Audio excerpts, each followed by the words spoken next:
Como o design pode trazer inovações na advocacia?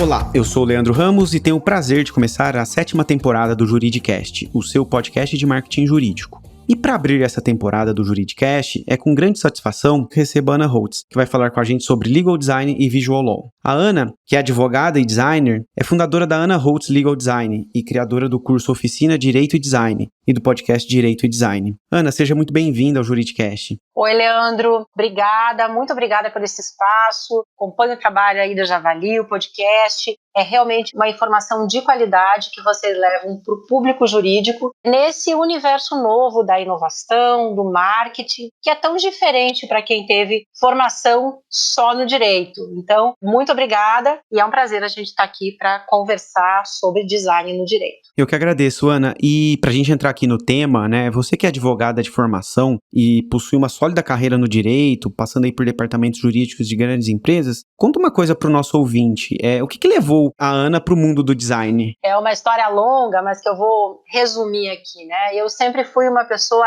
diversa e diletante, né? Desde o tempo da faculdade, eu era aquela pessoa que estava na dúvida entre publicidade, jornalismo e direito. Como eu venho de uma família de advogado e me diziam que quem faz direito é uma faculdade coringa e você pode fazer tudo, eu fiz direito e realmente tenho a minha primeira vocação no direito. E sou muito feliz aí na profissão, um caminho longo. Mas depois de um tempo, a gente começa também a olhar para outros lados e ter vontade de outras descobertas aí, né? Eu sempre digo que ter filhos mexeu um pouco aí com a minha mente, digo que filhos é uma droga poderosa, te acorda para outras coisas. Eu comecei a ver novas possibilidades, trabalhei com pesquisa uma época, fui olhar para o hunting, mas eu me apaixonei mesmo pelo design quando eu descobri que design não é só fazer coisas bonitas e agradáveis, design é criar soluções e fazer pontes. E aí eu comecei a olhar, fui fazer o primeiro cursinho básico, depois mais um fim de semana. Quando eu vi, eu estava em uma pós de design de interação, estudando UX, fazendo pesquisa,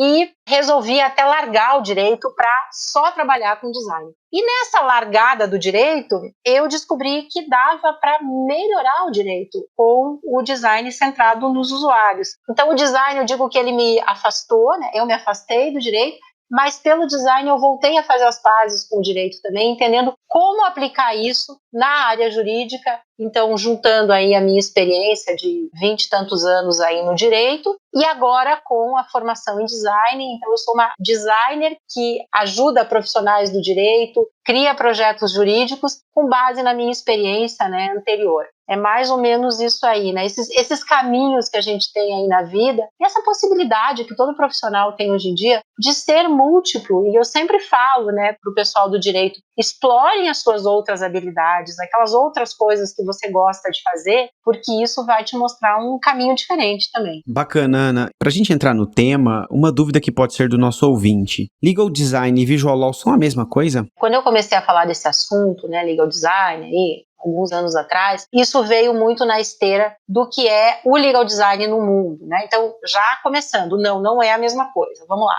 O legal design é levar o design para o direito, a abordagem de design no direito para criar soluções para problemas jurídicos, seja qual for a solução. Pode ser um formato diferente de atendimento pelo escritório, de atendimento pelo cartório, pode ser um fluxo de colher documento do cliente e pode ser também novas formas de você comunicar o direito, de você informar o direito. O Visual Law é a camada final da entrega da informação jurídica. Vou dar um exemplo aqui muito concreto que mostra bem a diferença disso. Vamos supor que eu, você, um grupo, juízes, promotores, a gente resolva melhorar a jornada de uma audiência, né? A gente tem um projeto aí, vamos melhorar a jornada de uma audiência digital, de ouvir testemunhas, de oitiva de testemunhas, né? Então tem problema, ninguém se entende, agora no digital. O que a gente faz? A gente vai entender o problema, ouvindo todos os usuários de uma audiência de oitiva de testemunha. Quantos usuários a gente tem? A gente tem advogados, juízes, partes, testemunhas, serventuários da justiça. Todas essas pessoas participam desta atividade que é uma audiência. A gente ouve as pessoas de todos os lados, a gente entende tudo que está envolvido nisso. Então, existe um software, existem especialistas que trabalham com isso, a gente entende o problema. Com base no entendimento do problema, começamos a buscar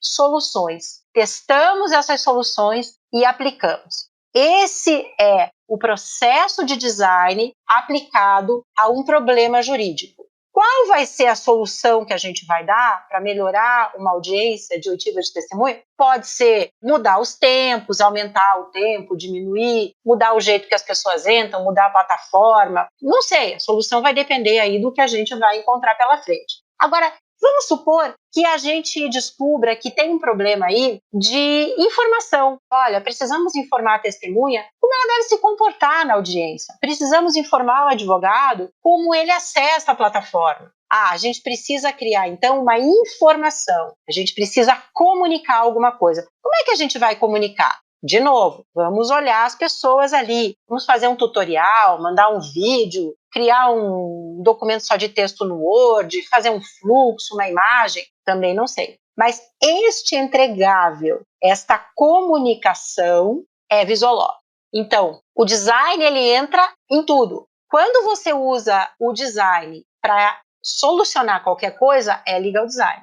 Quando você usa o design para criar uma comunicação, comunicar a informação jurídica, você usa o Visoló. É a camada final ali, a cereja do bolo. Não sei se foi claro isso. Com certeza, Ana. E dentro da temática do legal design, quais são os seus principais objetos de estudo? Olha, todo problema jurídico, né? A gente se debruça aí, né, no mundo inteiro, sistemas, fluxos, formas de atendimento, gestão e comunicação jurídica também, tanto no setor público quanto no setor privado. Então, escritórios usam para gerenciar a informação dentro de equipes, para fazer atendimento de cliente. A gente está vendo no judiciário atendimento a jurisdicionado, intimação, no campo da informação jurídica, da comunicação, compliance, como que você comunica políticas de compliance, como que você mapeia risco no compliance, como que você mapeia privacidade, proteção de dados. Então, existem inúmeras formas de aplicar o design no direito. A questão é, que problema você quer resolver? Porque o design é um jeito de resolver problema. E o que significa usar o design para resolver um problema no direito na prática? É você usar a abordagem de design, né? O que é a abordagem de design? E aí que vem o grande ganho do negócio. Quando eu fui estudar design, eu vi que desde o primeiro dia de aula, a coisa começa diferente, né? Desde o primeiro dia no design, você tem projeto. Então, você faz design fazendo, você aprende design fazendo, desde o início. No direito, a gente aprende design ouvindo, estudando, com pouquíssima mão na massa, com pouquíssima experiência. Então, o design, ele é experimental. O design centrado nos usuários, ele vem primeiro de entender os problemas das pessoas envolvidas naquela questão. Primeiro entende e nasce de uma fase muito profunda de pesquisa. Quando eu digo profunda, ela não precisa ser demorada, tá? Mas ela precisa incluir os usuários, incluir o entendimento do problema. Depois que você entende isso, que você faz o frame do problema que a gente fala, você começa a buscar alguma solução que é experimental. Então, não é como no direito que a gente diz, eu já estudei, eu sei qual é o problema, eu vou fazer isso. Não. Eu pesquisei, eu imagino que seja esse o problema, vamos tentar uma solução assim. E você testa, acerta algumas coisas, erra outras, itera, né, que a gente fala no design, volta, muda alguma coisa, testa outra vez e não acaba nunca, né? Um produto, no design a gente nunca tem um produto totalmente acabado, porque ele é um organismo vivo. E se você pensar, o direito tem umas coisas parecidas. A gente trabalha com problemas, a gente tem questões que nunca são solucionadas, são organismos vivos, só que a forma como o profissional do direito aborda os problemas, ela é muito cerebral apenas, assim, muito já sei, já estudei, agora é isso, acabou. E aí você tem muito pouco tempo para entender o problema e tempo demais para implementar a solução com gastos desnecessários também. Então você mobiliza a equipe, gasta em algo que você imagina que seja a solução e na verdade o problema nem era aquele. Então o jeito de você abordar, o jeito de você entender do design, ele é muito poderoso quando aliado ao direito. Essa é a diferença. Falando de direito, Ana, algo que a gente pode considerar é que no direito a gente tem uma baixa tolerância ao erro, né? Então, como que a gente cria um ambiente de experimentação, com prototipagem, como você falou, testes e, no fim, muita tentativa e erro? Exatamente isso. É uma mudança de cultura, né, Leandro? É entender que há algumas décadas a gente já está vendo aí que o erro faz parte do processo, né? Já vem aí da história do Vale do Silício, das startups, da forma como os produtos aí vêm sendo construídos. Então, o direito não pode mais estar de costas para isso, né? A gente tem pouco espaço para errar, é verdade. Não estou dizendo aqui que a gente vai ficar experimentando em tudo, mas quando você tem um profissional do direito que conhece a sua área, e por isso que o design ele é poderoso, quando ele é usado por quem conhece muito a matéria jurídica. Então, às vezes eu vejo estudantes de direito, pessoas aí no início da carreira dizendo: eu não gosto de direito, então eu vou me dedicar ao legal design. Não, meu bem, se você não gosta de direito, vai fazer qualquer coisa que não tenha legal no nome, porque você precisa entender de direito, você precisa estudar e você precisa ter prática, seja tributário, trabalhista, constitucional, criminal, o que não importa. O design é o molho, o design é o catalisador para que o especialista jurídico entregue aquela solução do jeito que faz sentido para o usuário, do jeito que o usuário vai valorizar, o cliente vai valorizar e vai pagar mais por isso. Então, a experimentação, ela tem também um campo delimitado, né? Ninguém vai sair errando uma entrega técnica, não é isso. E agora falando de Visual Law, quais são suas principais aplicações no direito, Ana? Bom, o Visual Law, ele é para melhorar a informação jurídica. Ok. Então, qualquer informação que você precise dar e que você melhore a linguagem e a representação, e a gente fala aqui do campo da linguagem não verbal, né? A gente tem a linguagem verbal e a linguagem não verbal. Quando eu escrevo, quando eu falo, eu uso a linguagem verbal. Quando eu uso um ícone, quando eu uso um vídeo, eu estou usando uma linguagem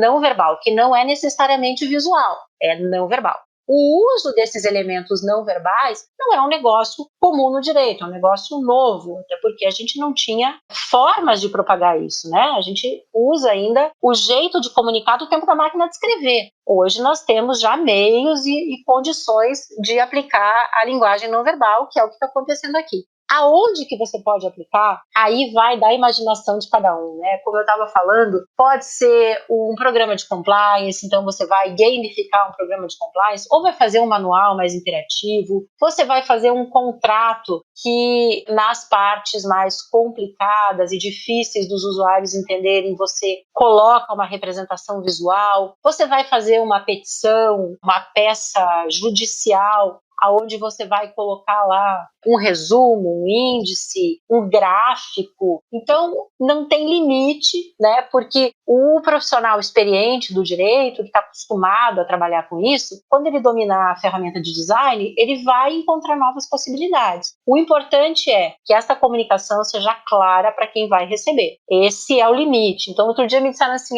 como é que eu faço para não deixar o meu visual law brega? Falei, brega é uma palavra que a gente não usa aqui, porque a gente não tem também o chique ou o disruptivo, o que importa é a informação. O que é que precisa aparecer? O que é que o meu usuário precisa entender? Seja o juiz, seja o cliente, seja o jurisdicionado, no caso do poder público. Se essa pessoa entendeu o que eu tinha para dizer, funcionou. Não importa se é brega, se é azul, se é... não faz diferença. A gente tem aqui o objetivo de cumprir uma função informativa. E aí você tem uma diferença desse design arte, né? Que não é isso. O design também pode ter uma conotação artística, mas aqui a gente está falando de projeto, de design da informação, que é uma área que existe dentro do design há bastante tempo, bastante desenvolvida, e é daí que a gente vem beber dessa água. Eu puxo o gancho com o que você acabou de falar, Ana. Quando a gente fala em design, né, o senso comum das pessoas tende a levá-las a pensar em elementos visuais, como você disse, né, como cores, formas, imagens, tipografia e por aí vai. Mas o design, então, não é só isso? Não, era o que eu achava também, por isso que acho que foi por isso que eu não estudei design antes na minha vida. Esse é o design da Revolução Industrial, né? Ok. Quando o design entrou no mundo, lá na época da Revolução Industrial, ele entrou como ornamentação. E com o tempo entrou a ergonomia, entrou a usabilidade, entrou a ideia, né, Bauhaus, lá, a noção de que o design precisa servir aos usuários, servir as pessoas, né? Então, hoje a gente fala em design como forma de solucionar problemas, porque o design ele tem a função de ser uma ponte entre a pessoa e o problema que ela quer resolver. Tudo ao nosso redor tem design. Se você parar para olhar, qualquer coisa tem uma solução de design ali, seja visível ou invisível. Quanto mais invisível, mais sucesso esse design teve, porque a função do design é facilitar a vida das pessoas e não aparecer. Então, quando o design aparece muito, né, quando a ornamentação aparece, quando a firula aparece, é porque o design não cumpriu a sua função. E no direito, é melhorar a entrega da solução jurídica. Essa é a função do design, no direito. E, Ana, muitas vezes observo que um escritório ou um advogado, eles produziram um conteúdo denso, com muitos termos técnicos, palavras repetidas, enfim, um texto prolixo. Nesse caso, o Visual Law consegue trazer um resultado interessante para esse trabalho ou não tem conserto? Um dos pilares do Visual Law que eu defendo é a linguagem clara. Sem linguagem clara, não existe elemento gráfico que resolva. Então, começa na palavra, né? Já dizia a Bíblia, no início era o verbo. Vai no verbo, procura a palavra. Será que não existe uma palavra que comunique uma expressão, uma frase, que dê exatamente essa ideia que você quer dizer? Não, não existe. Então, beleza, vamos lá. Então, produzir um gráfico, né? Vamos supor que 3, 4 parágrafos você explique em um gráfico. Então, é preciso, primeiro, antes de tudo, trabalhar a linguagem. E linguagem não é só gramática.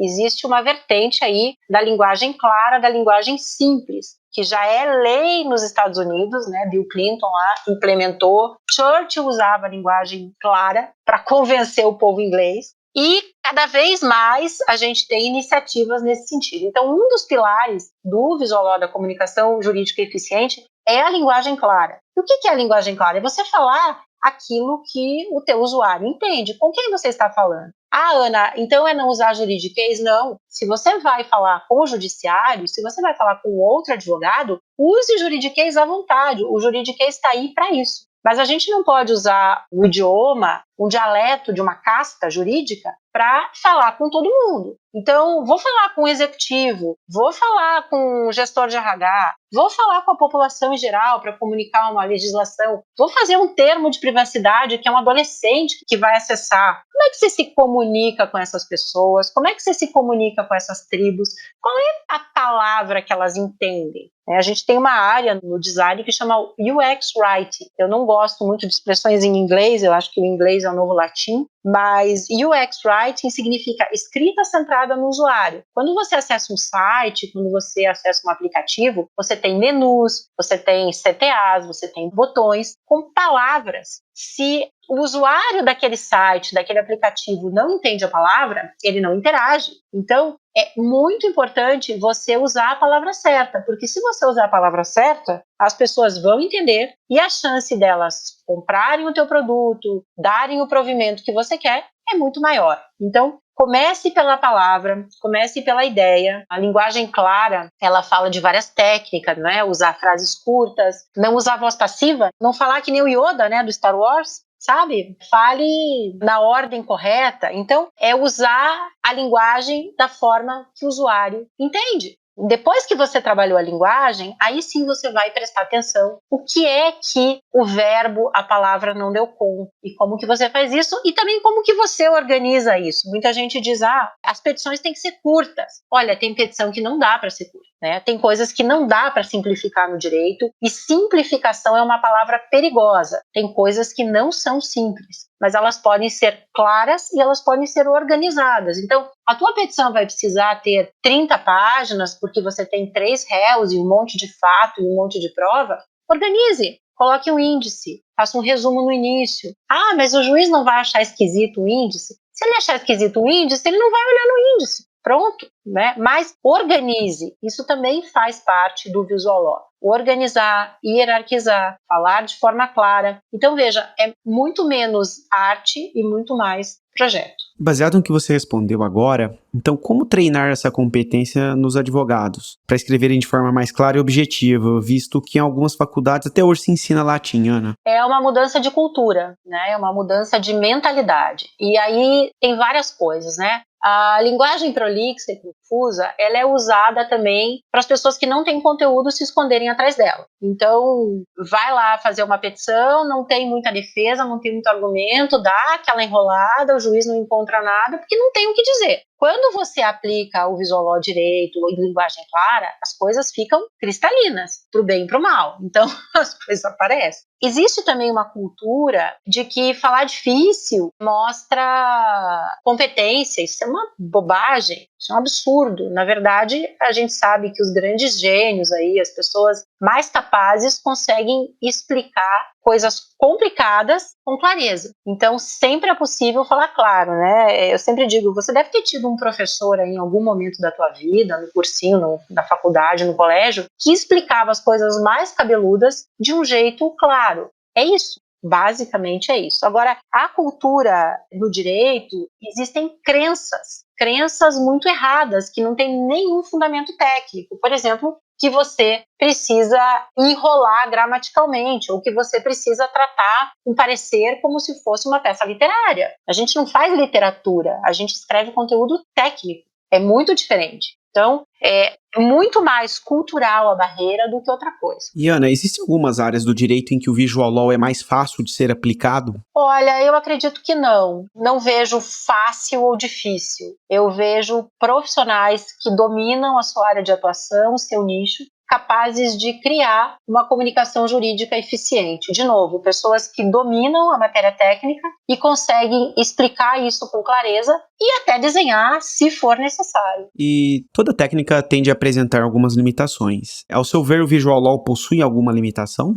Existem níveis, tá? Ok. O visual law, você vê muita peça por aí, né? O pessoal compartilha, mostra, a petição que eu fiz, o contrato que eu fiz, tal. Quando você aplica o design gráfico, quando você aplica elementos visuais, você precisa de uma certa experiência. Então, todo mundo pode fazer, desde o início. Agora, aquele design, uau, super, né, o layout profissional, a escolha das fontes, a mistura das fontes, os elementos, as cores, aquele mix todo vem com anos e muita prática em design gráfico. Então, é importante o profissional do direito saber que existem as peças criadas por profissionais do design gráfico e por profissionais do direito. Você precisa de uma peça uau do ponto de vista gráfico? Não. Para convencer o juiz e para falar claro com o seu cliente, você precisa falar claro o conteúdo técnico e com algum conhecimento e alguns exercícios, todo profissional do direito é capaz de aplicar uma boa tipografia, fazer uma linha do tempo, fazer um gráfico,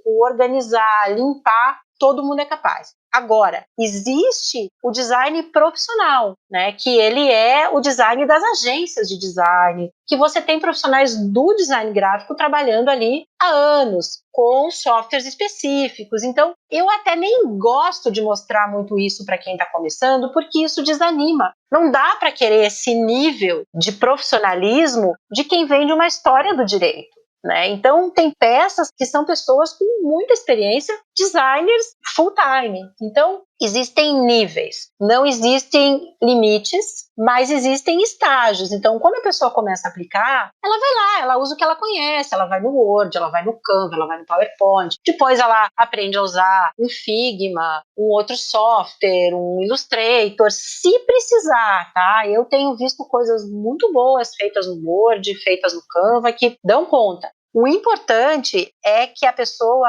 não se sinta limitada por não conhecer uma ferramenta ou por não ter uma especialidade. Na verdade, é muito mais treinar o olho, treinar a mão, né? Eu não venho do design gráfico, eu ganhei prática fazendo mesmo. Então, tinham coisas que eu gastava 4 horas para fazer, hoje eu gasto 1 hora. E vai um designer lá que tem não sei quantos anos, o cara faz em 20 minutos, entendeu? Então, é cancha, como qualquer coisa na vida, assim como dirigir, como cozinhar, qualquer coisa. E o importante para o profissional do direito é entender quanto tempo vale a pena você gastar naquilo, porque quanto vale a tua hora, né? Então, será que você vai ficar querendo fazer uma coisa que você ainda não consegue, ou você vai pagar alguém para fazer? Porque o importante é você entender como transformar aquela informação em algo claro para quem vai ler. Se você sabe transpor, se você consegue fazer um sketch lá, um desenho, a caneta, ou faz num software mais simples e isso está inteligível, agora você quer um trabalho uau, maravilhoso, contrate um designer, contrate um especialista para evoluir aquilo que você já fez. Então, é muito importante entender o contexto, né? Quem vai consumir o teu material, como que isso vai ser usado, e entender o meio aonde você vai fazer aquilo, até para você investir o seu tempo, recursos, e saber que tipo de design você precisa naquele projeto. Então, existe sim um design de marketing, um design publicitário, por exemplo, vai desenvolver lá uma proposta de honorários para o escritório. Puxa, é um documento, né, o cartão de visita do escritório, uma proposta de honorários. Então, será que vale a pena envolver, então, né, um designer profissional? Agora, estou fazendo aqui uma petição de uma tese que eu tenho um prazo para resolver e eu preciso de um provimento. Vou dar meus pulos aqui, vou resolver, vai dar conta, e funcionou. Então, é tudo uma questão de custo-benefício e de diferenciar o que você é capaz e o que você não é capaz de fazer. Ainda, né?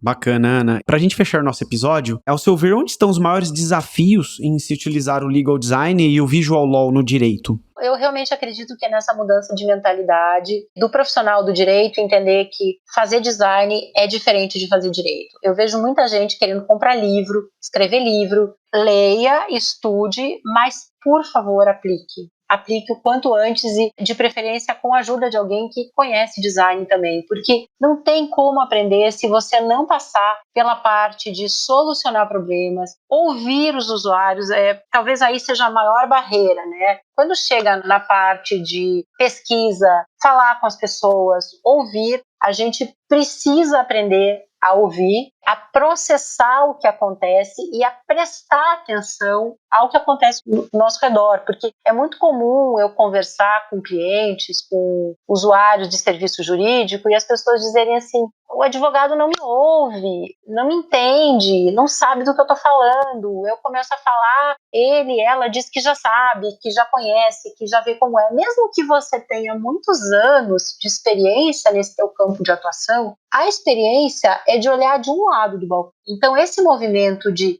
ir até as pessoas que usam o serviço que você entrega, que compram de você, ele é muito importante. E tem um negócio muito legal nisso, porque não é difícil. A dificuldade está em fazer esse movimento, de olhar o usuário e ter uma abordagem experimental, porque depois que começa e aprende como é que funciona, não tem mistério. Então é muito mais uma mudança de mentalidade, de jeito de fazer as coisas. E entender que se você não entregar algo que faça sentido para quem usa, não tem como valorizar essa entrega, porque é um mercado extremamente competitivo, né? Eu estava lendo, alguém comentou comigo que a cada hora são 10 advogados novos, 2 advogados. Tem um número muito louco aí de novos advogados no mercado a cada momento. E eu vejo também os advogados, principalmente, muito ansiosos, assim, porque é competitivo, então eu preciso de inovação, eu preciso para uma área diferente. Daí correu todo mundo para a LGPD, achando, né, que essa é a salvação da lavoura. A gente sempre vai precisar de bons advogados nas áreas de atuação, a gente sempre vai precisar de bons tributaristas, de trabalhistas,